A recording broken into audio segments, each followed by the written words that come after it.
ఏ industry హీరోలైనా సరే ఇప్పుడు టాలీవుడ్కు రావాల్సిందే.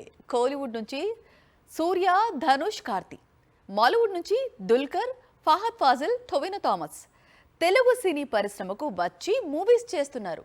ఇప్పుడు ఇదే ట్రెండ్ను శాండల్వుడ్ హీరోలు మొదలు పెట్టారు. కాంతార 2 తర్వాత రిషబ్ టాలీవుడ్ వరకు వచ్చి హనుమాన్ సీక్వెల్ చేస్తున్న సంగతి తెలిసిందే.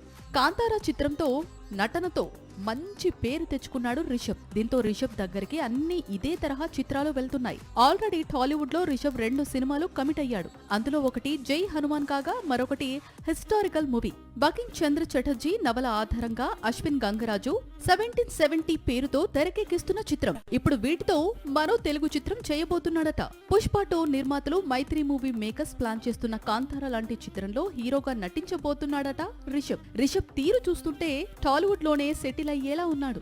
అయితే బాలీవుడ్ లోనూ మెల్లిగా బిజీ అవుతున్నాడు రిషబ్. ఇప్పటికే ఛత్రపతి శివాజీ మహారాజ్ పాత్రలో నటించేందుకు డేట్స్ కేటాయించాడు. మరోవైపు లగాన్ డైరెక్టర్ తో కలిసి శ్రీకృష్ణ దేవరాయల బయోపిక్ లోనూ కనిపించబోతున్నాడని చాలా కాలంగా ప్రచారం సాగుతోంది. సాక్షి టీవీ ప్రసారాలను నిలిపివేయడం చట్టరీత్యా నేరం. సాక్షి టీవీ ప్రసారాల కోసం మీ స్థానిక కేబుల్ ఆపరేటర్ని వెంటనే సంప్రదించండి. డిటిహెచ్లో, ఇంటర్నెట్లో కూడా సాక్షి టీవీ ప్రసారాలను వీక్షించవచ్చు.